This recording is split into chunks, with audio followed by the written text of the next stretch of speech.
ಎಲ್ಲರಿಗೂ ನಮಸ್ಕಾರ. ಸವಿರುಚಿ ರೆಸಿಪಿಗೆ ಸ್ವಾಗತ. ನಾನಿವತ್ತು ಒಂದು ಬಾಯಿನಲ್ಲಿ ನೀರು ಬರ್ತಕ್ಕಂಥ ಒಂದು ಮೊಟ್ಟೆ ಕರಿ ಮಾಡೋದನ್ನು ತೋರಿಸ್ತಾ ಇದ್ದೀನಿ. ಅಫ್ಘಾನಿ ಎಗ್ ಕರಿ ಮಾಡೋದನ್ನು ಸುಲಭವಾಗಿ ತೋರಿಸ್ತಾ ಇದ್ದೀನಿ. ಕೆಲವೊಂದು ರೆಸ್ಟೋರೆಂಟ್ಗಳಲ್ಲಿ ಇದನ್ನು ತಿಂದಿರ್ತೀರ. ಇದರ ಮನೆಯಲ್ಲೇ ಸುಲಭವಾಗಿ ಯಾವ ರೀತಿ ಮಾಡೋದು, ಇದಕ್ಕೆ ಏನೇನು ಪದಾರ್ಥಗಳು ಬೇಕು ಅನ್ನೋದನ್ನು ನೋಡ್ಕೊಳ್ಳೋಣ. ಮೊದಲಿಗೆ ಈ ಕರಿನ ಮಾಡಲಿಕ್ಕೆ ಮಸಾಲನ ರುಬ್ಕೋಬೇಕಾಗತ್ತೆ. ನಾನಿಲ್ಲಿ ಮಸಾಲನ್ನ ಹುರಿದು ಅಂದರೆ ಫ್ರೈ ಮಾಡಿಕೊಂಡು ರುಬ್ಕೊಳ್ತಾ ಇದ್ದೀನಿ. ಬಹಳ ರುಚಿಯಾಗಿರುತ್ತೆ. ಒಂದು ಫ್ರೈ ಪ್ಯಾನ ತೊಗೊಂಡು ಇದಕ್ಕೆ 1 ಟೇಬಲ್ ಸ್ಪೂನಷ್ಟು ಎಣ್ಣೆನ ಸೇರಿಸ್ಕೊಂಡಿದ್ದೀನಿ. ಖಾರಕ್ಕೆ ಒಂದು 4 ಹಸಿಮೆಣಸಿಕಾಯಿ, ಒಂದು ಅರ್ಧ ಇಂಚಿನಷ್ಟು ಶುಂಠಿ, 1 ಗೆಡ್ಡೆ ಬೆಳ್ಳುಳ್ಳಿನ ಬಿಡಿಸಿ ಸೇರಿಸ್ಕೊಂಡಿದ್ದೀನಿ. ಹಾಗೆ 1 ಈರುಳ್ಳಿನ ಸಣ್ಣದಾಗಿ ಕಟ್ ಮಾಡಿಕೊಂಡು ಸೇರಿಸ್ಕೊಂಡಿದ್ದೀನಿ. ಈ ಪದಾರ್ಥಗಳೇನಿದೆ ಒಗ್ಗರಣೆ ಜೊತೆಯಲ್ಲಿ ಚೆನ್ನಾಗಿ ಬೇಯಬೇಕು. ಬೆಂದಾದ ನಂತರ ನಾವು ಇದನ್ನು ರುಬ್ಬಿ ಮಾಡಿಕೊಂಡ್ರೆ ಗ್ರೇವಿನೂ ಅಷ್ಟೇ ತುಂಬ ಸಖತ್ತಾಗಿ ಬರುತ್ತೆ, ತುಂಬ ರುಚಿಯಾಗಿರುತ್ತೆ. ಈರುಳ್ಳಿ, ಈ ಶುಂಠಿ ಎಲ್ಲ ಏನಿದೆ ಸ್ವಲ್ಪ ಒಂದು ಅರ್ಧದಿಂದ 1 ನಿಮಿಷಗಳ ಕಾಲ ಚೆನ್ನಾಗಿ ಫ್ರೈ ಆಗಬೇಕು. ಈ ರೀತಿ ಒಗ್ಗರಣೆ ಜೊತೆಯಲ್ಲಿ ಚೆನ್ನಾಗಿ ಇದನ್ನು ಫ್ರೈ ಮಾಡ್ಕೊಳ್ಳೋಣ. ಈ ರೀತಿ ಫ್ರೈ ಮಾಡ್ಕೊಂಡಾದ ನಂತರ ಇದನ್ನು ಒಂದು 10ರಿಂದ 15 ನಿಮಿಷಗಳ ಕಾಲ ಕಂಪ್ಲೀಟಾಗಿ ತಣ್ಣಗಾಗಲಿಕ್ಕೆ ಬಿಡಬೇಕು. ತಣ್ಣಗಾದ ನಂತರ ಇದಕ್ಕೆ ಸ್ವಲ್ಪ ಕೊತ್ತಂಬರಿ ಸೊಪ್ಪನ್ನ ಸೇರಿಸ್ಕೊಂಡು ರುಬ್ಕೋಬೇಕಾಗತ್ತೆ. ಈಗ ನಾನು ಒಂದು 10 ನಿಮಿಷ ತಣ್ಣಗಾಗಲಿಕ್ಕೆ ಬಿಟ್ಟಿದ್ದೆ. ಇವಾಗ ಮಿಕ್ಸಿ ಜಾರ್ಗೆ ಸೇರಿಸ್ಕೊಂಡು ಇದಕ್ಕೆ ಸ್ವಲ್ಪ ಕೊತ್ತಂಬರಿ ಸೊಪ್ಪು ಹಾಗೆ ಒಂದು ಅರ್ಧ ಕಪ್ಪಿನಷ್ಟು ಮೊಸರನ್ನ ಸೇರಿಸ್ಕೊಳ್ತಾ ಇದ್ದೀನಿ. ರುಬ್ಬಲಿಕ್ಕೆ ಸ್ವಲ್ಪ ನೀರನ್ನು ಬೇಕಿದ್ರೆ ನೀವು ಹಾಕೋಬೋದು, ಇಲ್ಲ ಹಾಗೇ ರುಬ್ಬೋದು. ಮೊಸರು ಜೊತೆಯಲ್ಲೇ ಇದು ಗ್ರೈಂಡ್ ಆಗುತ್ತೆ. ನೋಡಿ, ಈ ರೀತಿಯಲ್ಲಿ ಪೇಸ್ಟನ್ನು ರೆಡಿ ಮಾಡ್ಕೋಬೇಕು. ಈಗ ಮಸಾಲನ ರುಬ್ಕೊಂಡಾಗಿದೆ. ಮೊಟ್ಟೆಗಳನ್ನ ಸ್ವಲ್ಪ ಫ್ರೈ ಮಾಡ್ಕೋಬೇಕಾಗತ್ತೆ. ಹಾಗಾಗಿ ಮತ್ತೆ ಒಂದು ಫ್ರೈ ಪ್ಯಾನ ತೊಗೊಂಡು ಇದಕ್ಕೆ 1 ಟೇಬಲ್ ಸ್ಪೂನಷ್ಟು ಎಣ್ಣೆನ ಸೇರಿಸ್ಕೊಂಡಿದ್ದೀನಿ. ಒಂದು 1/4 ಟೀ ಸ್ಪೂನಷ್ಟು ಅರಿಶಿಣದ ಪುಡಿನ ಸೇರಿಸ್ಕೊಂಡಿದ್ದೀನಿ. ಅರಿಶಿಣದ ಪುಡಿ ಸ್ವಲ್ಪ ಸ್ಮೆಲ್ ಹೋಗಬೇಕು, ಆ ರೀತಿಯಲ್ಲಿ ಫ್ರೈ ಮಾಡ್ಕೊಳ್ಳಿ. ಈಗ ಈ ಮೊಟ್ಟೆಗಳನ್ನ ಅದ್ರ ಜೊತೆಯಲ್ಲಿ ಸೇರಿಸ್ಕೊಂಡು ಚೆನ್ನಾಗಿ ನಾವು ಒಂದು 2ರಿಂದ 3 ನಿಮಿಷಗಳ ಕಾಲ ಫ್ರೈ ಮಾಡ್ಕೋಬೇಕಾಗತ್ತೆ.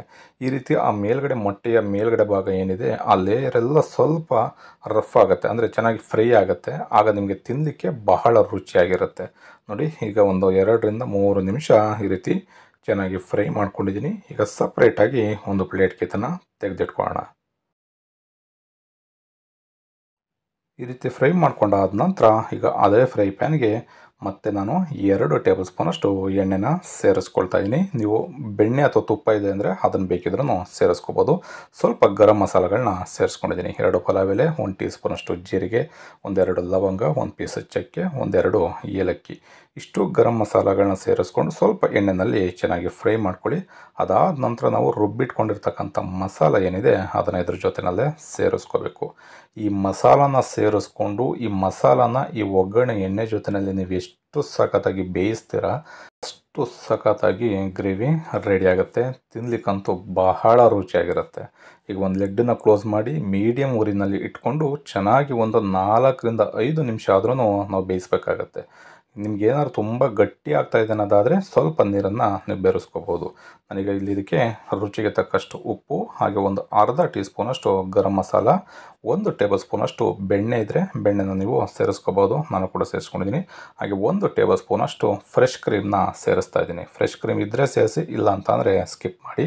ಅರ್ಧ ಟೀ ಸ್ಪೂನಷ್ಟು ಕಸೂರಿ ಮೇಥಿನ ಸೇರಿಸ್ಕೊಂಡಿದ್ದೀನಿ. ಈಗ ಇದೆಲ್ಲ ಸ್ವಲ್ಪ ಮತ್ತೆ ಚೆನ್ನಾಗಿ ಫ್ರೈ ಆಗಬೇಕು.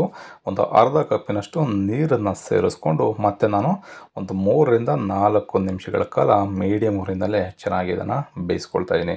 ಈ ಗ್ರೇವಿ ಚೆನ್ನಾಗಿ ಬೆಂದು ಸ್ವಲ್ಪ ಆ ನೀರೆಲ್ಲ ಡ್ರೈ ಆಗುತ್ತೆ. ನೋಡ್ಬೋದು, ಈ ರೀತಿ ಎಣ್ಣೆ ಎಲ್ಲ ಮೇಲ್ಗಡೆ ತೇಲ್ತಾ ಬರುತ್ತೆ. ಆವಾಗ ನಾವು ಇದಕ್ಕೆ ಮೊಟ್ಟೆಗಳನ್ನ ಸೇರಿಸ್ಕೋಬೇಕಾಗತ್ತೆ. ಈಗ ಗ್ರೇವಿನೂ ಅಷ್ಟೇ ತುಂಬ ಚೆನ್ನಾಗಿ ಬೆಂದು ರೆಡಿಯಾಗಿದೆ. ಈಗ ನಾವು ಫ್ರೈ ಮಾಡಿ ಇಟ್ಕೊಂಡ್ವಲ್ಲ ಆ ಮೊಟ್ಟೆನ ಇದಕ್ಕೆ ಸೇರಿಸ್ಕೊಳ್ಳೋಣ. ಈ ರೀತಿ ಮೊಟ್ಟೆನ ಸೇರಿಸ್ಕೊಂಡು ಈ ರೀತಿ ಚೆನ್ನಾಗಿ ಮಿಕ್ಸ್ ಮಾಡ್ಕೊಳ್ಳಿ. 1ರಿಂದ 2 ನಿಮಿಷಕ್ಕೊಮ್ಮೆ ಮಿಕ್ಸ್ ಮಾಡಿಕೊಂಡು ಮತ್ತೆ ನಾವು ಒಂದು 3ರಿಂದ 4 ನಿಮಿಷಗಳ ಕಾಲ ಮೀಡಿಯಮ್ ಊರಿನಲ್ಲಿ ಬೇಯಿಸ್ಕೊಂಡ್ರೆ ಅಫ್ಘಾನಿ ಎಗ್ ಕರಿ ಮನೆಯಲ್ಲೇ ಸುಲಭವಾಗಿ ರೆಡಿ ಆಗುತ್ತೆ. ನೋಡೋದಕ್ಕೆ ತುಂಬ ಸಿಂಪಲ್ಲಾಗಿ ಮಾಡ್ಕೊಳ್ತಕ್ಕಂಥ ರೆಸಿಪಿ, ರುಚಿ ಅಂತೂ ಅಲ್ಟಿಮೇಟ್ ಆಗಿರುತ್ತೆ.